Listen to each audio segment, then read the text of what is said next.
Bonjour à tous, très heureuse de vous retrouver en ce vendredi 13 décembre sur Monaco Info. Voici les titres qui seront développés dans ce journal. Les débats autour du budget primitif 2025 entre le gouvernement et les élus ont débuté. Nous reviendrons sur les options de la principauté face au déficit prévisionnel. Nous parlerons sport avec la belle surprise en basket pour Monaco en Turquie et nous entendrons le coach de l'AS Monaco FC avant le match contre Reims. Nous vous proposerons une visite guidée de Marétera. Une de nos équipes s'est rendue dans ce nouveau quartier à la rencontre des Monégasques résidents et touristes. Et puis en invité, nous recevrons Bruno Mantovani, le directeur artistique du Festival du Printemps des Arts, nous dévoilera la nouvelle saison imaginée autour du compositeur Pierre Boulez. Nous débutons cette édition avec une question. Comment maintenir la bonne santé de l'économie monégasque en 2025 ? Monaco se retrouve face à un véritable défi, notamment avec la fin des opérations immobilières d'envergure comme Marétera. Il va falloir trouver de nouvelles sources de recettes. Cela tombe bien, hier soir ont débuté au Conseil national les débats autour du projet de budget primitif 2025 annoncé par le gouvernement en déficit de plus de 88 millions d'euros. Le ministre d'État s'est toutefois montré rassurant dans ce contexte incertain. La solidité de nos finances publiques et la force d'adaptation de notre pays et de son tissu économique permettent au gouvernement d'afficher des prévisions encourageantes de recettes, a déclaré en ouverture Didier Guillaume, qui a également annoncé aux élus le lancement en 2025 d'une opération domaniale dite intermédiaire entre 76 et 90 logements du côté de l'avenue Hector Otto. L'économie monégasque reste en effet solide sur ses fondements, en témoignent les chiffres du bulletin de l'économie du troisième trimestre 2024 de l'INSEE publié aujourd'hui.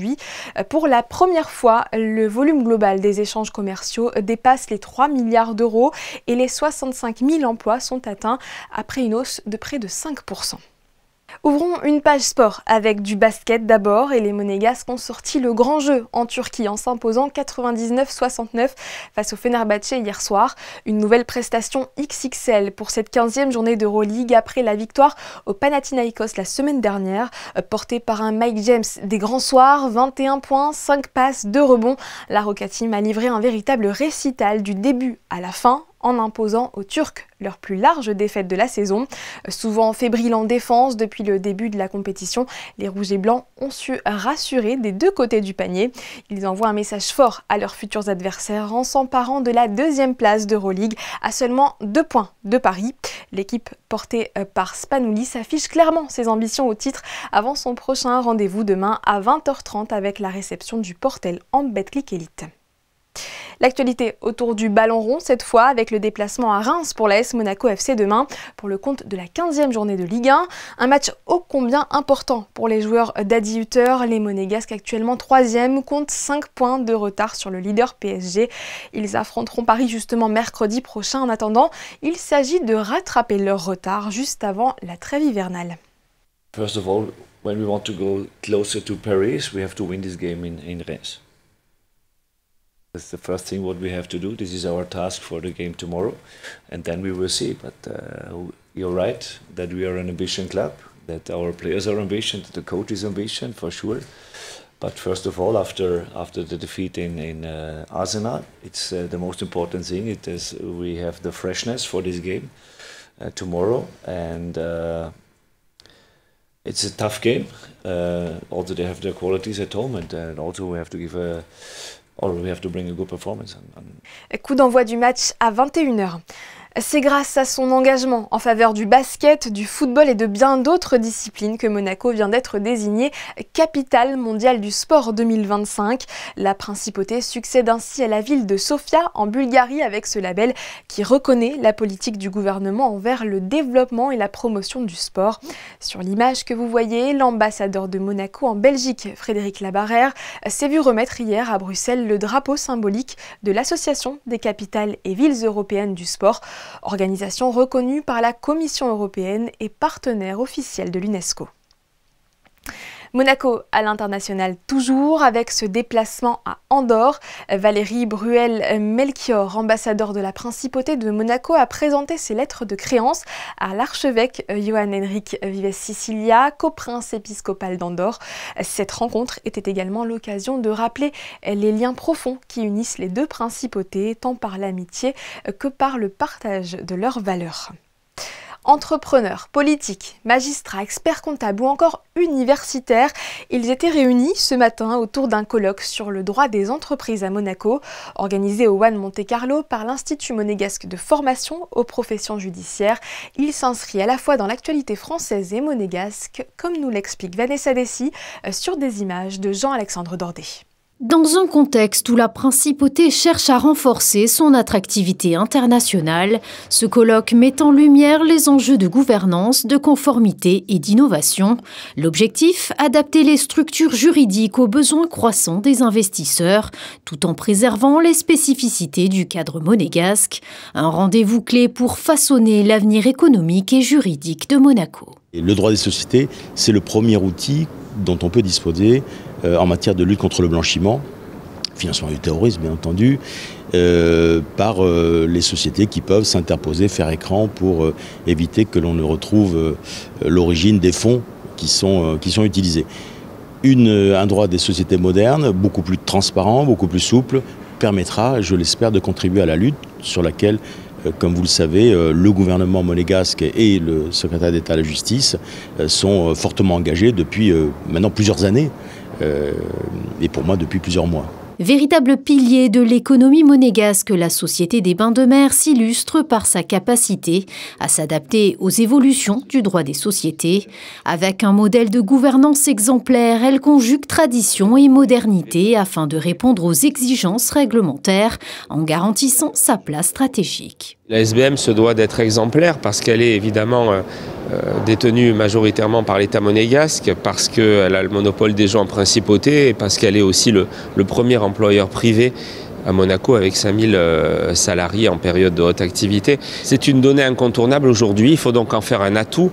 Donc la conformité est indispensable pour bien sûr prendre notre part pour aider le gouvernement princier à sortir rapidement de la liste grise.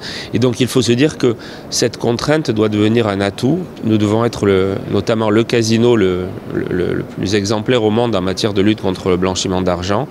Nous sommes le plus contrôlé au monde et c'est très bien ainsi. Et nous avons fait d'énormes efforts. Et je crois pouvoir vous dire aujourd'hui effectivement que nous sommes certainement parmi les tout premiers casinos au monde dans la lutte contre le blanchiment. Ce colloque souligne donc l'importance d'adapter les cadres juridiques aux besoins des entreprises en protégeant les spécificités locales. Les échanges riches et constructifs témoignent ainsi d'une volonté commune d'innover tout en consolidant les fondations d'une économie solide et durable. On l'évoquait en début d'édition, inauguré en grande pompe le 4 décembre dernier, c'était il y a 10 jours.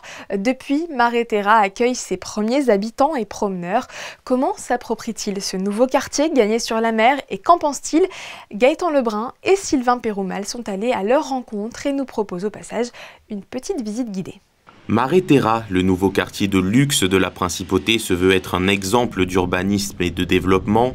Construit sur la mer, cette extension compte devenir un réel atout pour la principauté, autant sur le plan économique que social. 6 hectares de terre construits sur la mer, 110 appartements, 10 villas, des jardins luxueux où près de 6000 arbres ont été plantés durant les 10 dernières années. Mare Terra, c'est tout ça. On dit souvent que la beauté n'a pas de prix, et c'est souvent le cas, mais pour ce nouveau quartier de Monaco, il faudra compter sur des prix avoisinant les 150 000 € le mètre carré. Un budget démesuré pour certains, mais que d'autres verront comme un investissement, tant Mare Terra vise à devenir un lieu de vie et de partage. Mais en premier lieu, c'est le côté esthétique que les touristes et promeneurs quotidiens affectionnent le plus. On regarde ça, c'est une ambiance magique. Ça rend Monaco vraiment autant moderne, on peut comparer par exemple à Dubaï, ou à des endroits comme ça qui ont cet esprit de modernité et de luxe. Donc voilà, il faut juste regarder et on va rester impressionné par la beauté de ce nouveau projet qui va rendre Monaco de plus en plus luxueux et apprécié, je pense, au niveau international. I wasn't sure if I was going to like it. Obviously I've seen it grow up in the last 7 years, but now it's my first visit and I'm very impressed. They've done a great job. It's got a lovely feel to it. Nice materials, so yeah, I like everything about it. C'est vrai qu'on a une vue qui est quand même dégagée, qui est vraiment super sympa, avec vue sur le port Hercule. Après, les bâtiments sont plutôt jolis. Enfin, après, ça reste une question de goût. Les bassins d'eau sont assez sympas. Après, bon, c'est peut-être un peu d'espace perdu, mais dans l'ensemble, c'est quand même assez esthétique et très moderne. Avec ses jardins, ses grandes allées luxuriantes, ses grandes places, ses fontaines à débordement, Mare Terra se revendique comme un lieu de calme et de sérénité où les promeneurs peuvent tout simplement venir profiter et se couper du monde l'espace d'un instant. J'ai fait une visite, c'est la première fois que je vois le quartier. J'ai vu l'inauguration et je pense que c'est incroyable. C'est joli, c'est un lieu qui te donne de la sérénité, c'est un gros projet. Et en plus, on pense que là, il y avait toute la mer et maintenant, il y a cet immeuble, vraiment une chose magnifique. De nombreux bars et restaurants vont ouvrir prochainement autour du port de Plaisance afin d'attirer du monde et de faire de Mare Terra un lieu de partage et de fête pour tous les Monégasques. Parlons musique à présent avec un rendez-vous incontournable des mélomanes pendant un peu plus de 6 semaines à l'arrivée des beaux jours. Du 2 mars au 17 avril prochain précisément aura lieu la 41e édition du Festival du Printemps des Arts. Pour en dévoiler les contours, nous recevons ce soir le directeur artistique de l'événement, Bruno Mantovani. Bonsoir. Bonsoir. D'abord, un petit point sur la saison qui vient de s'écouler et qui était marquée, on le rappelle, par un anniversaire, les 40 ans du festival. Oui, c'était une saison assez exaltante qui était un peu la dernière saison de premier triptyque que j'avais orienté sur l'évolution stylistique, c'est-à-dire l'évolution d'un compositeur, comment son langage évolue entre le début et la fin de sa production. Ça a été une saison qui a été aussi marquée par la gratuité pour les moins de 25 ans, avec énormément de jeunes publics qui est venu voir le Printemps des Arts, donc un anniversaire en jeunesse pour une institution quadragénaire, mais qui est évidemment encore très jeune. Que pouvez-vous dire sur la nouvelle saison en 3 mots ? Alors la nouvelle saison 2025, c'est l'année du centenaire de Pierre Boulez. Pierre Boulez était un compositeur, bien sûr, un chef d'orchestre, un polémiste, un directeur d'institution, un commentateur, un transmetteur. Et il me semblait très important de faire un portrait un peu à 360 degrés de ce monument de la musique moderne, de cet homme qui a révolutionné le langage musical, mais pas uniquement, qui a été aussi un acteur totalement inclus dans la vie de la cité musicale, que ce soit en France, mais aussi aux États-Unis, mais aussi en Allemagne. C'est un musicien dont j'ai été très proche humainement, qui nous a quittés il y a maintenant 9 ans. Et j'ai trouvé que, voilà, il avait un attachement très particulier pour la Principauté, où il avait donné quelques concerts dans le cadre du Printemps des Arts. Et voilà, cette idée s'est imposée à moi pour l'édition 2025. Et quels seront les temps forts, les rendez-vous peut-être un peu surprenants aussi cette année ? Alors on est très honoré d'avoir la présence parmi nous de grands interprètes. Je pense notamment à l'Orchestre symphonique de la BBC de Londres qui donnera 2 concerts. Boulez avait été le directeur musical, c'est-à-dire le chef d'orchestre principal de cet orchestre à la fin des années 60. Donc 2 concerts absolument exceptionnels. Nous aurons évidemment un retour aussi par exemple de la collaboration avec les ballets de Monte-Carlo, et j'en suis très heureux. On aura aussi des œuvres qui sont rarement données en Principauté. Je pense à la 8e symphonie de Bruckner, qui est un monument, une cathédrale sonore, qui est la dernière grande symphonie que Pierre Boulez a travaillée et enregistrée par l'Orchestre Philharmonique de Monte-Carlo, dirigé par Jukka-Pekka Saraste. Et puis des cartes blanches au Quatuor Aquilone, à Hervé Célin, pianiste de jazz, de culture classique, donc qui établit des passerelles entre les deux mondes. Et puis évidemment pas mal de concerts un petit peu plus expérimentaux, notamment avec la venue de l'IRCAM, l'Institut de recherche coordination acoustique musique, qu'a créé Pierre Boulez et qui permet aux ordinateurs de transformer en temps réel les sons qui sont émis par des instrumentistes. Et s'il y avait un spectacle à surtout ne pas manquer, ce serait lequel selon vous ? C'est impossible pour moi, c'est comme de demander si vous avez plusieurs enfants, lequel vous préférez. Je crois que si on veut bien comprendre qui était Pierre Boulez, il faut venir à tout le festival, du premier au dernier concert. Et là, on aura un portrait totalement exhaustif, peut-être pas exhaustif, mais en tout cas assez large, d'une personnalité qu'on ne peut vraiment pas résumer en une seule soirée. Quels seront les lieux un peu inédits que vous allez investir cette année ? Alors, on n'a pas particulièrement de lieux inédits. Nous avons la galerie Hauser & Wirth, par exemple, qui nous accueille. Nous avons évidemment l'auditorium, le théâtre Princesse Grasse, tous ces édifices qui font que ce festival est itinérant. Le théâtre des variétés, par exemple. On est, si vous voulez, le festival est toujours à la recherche de lieux, puisque nous n'avons pas de lieu véritablement qui est attribué au festival. Mais d'ailleurs, c'est intéressant pour nous, par exemple, de présenter les mêmes interprètes dans 2 lieux différents. D'avoir un interprète qui joue un jour au One de Monte-Carlo, puis le lendemain à l'Opéra, ça donne finalement 2 éclairages très différents sur un même musicien. Nous, ce qui compte, c'est surtout la diversité, de ne jamais être prévisible et de ne jamais lasser le public. Et on a vu en 2024 aussi ces dialogues entre différents arts ou moyens d'expression avec par exemple l'organisation d'un dîner en musique avec le chef Yannick Aleno. Est-ce que vous allez continuer dans cette voie ? Alors on a un dîner cette année sur la scène de l'opéra, mais qui n'est pas aussi scientifiquement artistique, si je puis dire, parce qu'il ne s'agit pas de faire des accords entre une œuvre musicale et un plat. Mais il est fort possible, sans vouloir déjà parler des éditions futures, qu'un projet avec Yannick Aleno renaisse dans les années futures. Je n'ai pas envie déjà de vous dévoiler ce qui va se passer en 2026 et en 2027, mais l'expérience avait été très fructueuse et nous y pensons déjà bien évidemment. Merci beaucoup Bruno Mantovani d'avoir été avec nous. Merci infiniment à vous. L'esprit de Noël s'est emparé des commerces de la Principauté. L'Union des commerçants et des artisans de Monaco organisait son apéro shopping de l'Avent hier soir dans le quartier de la Condamine. Une vingtaine de boutiques proposaient à leurs clients, entre deux essayages, de partager un moment autour d'une coupe pour célébrer l'année écoulée et se souhaiter le meilleur pour l'année à venir. Retour en images avec Alban Gingembre et Marie-Ève Béé. On fait aussi quelques promotions, une coupe de champagne, faire participer les clients aussi et leur offrir un peu de Noël, un peu de magie. On essaye la clientèle de l'appeler, de la faire venir, de s'en occuper, de faire un bon service à nos clients. D'inciter le commerce local et aussi de faire venir tous nos clients de Monaco, quoi. Et puis c'est une petite fête avant Noël, quoi. Ça fait plaisir aussi d'offrir quelque chose avant Noël à nos clientes et nos clients. Une idée sortie culturelle pour les prochains jours. La Camille Art Gallery met en lumière l'artiste espagnol Fernando Martinez.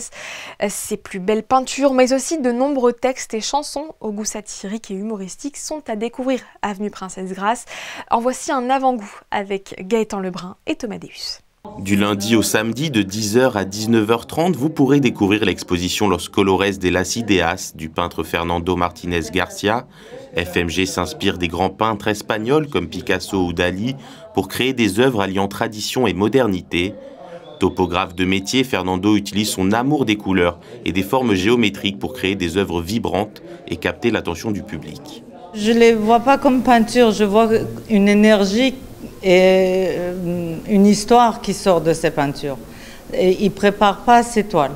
C'est une énergie. Quand ça commence, il y va jusqu'au bout. C'est instantané. C'est une énergie qui vient sur les toiles. Il y a ce côté perspective, ce jeu de couleurs.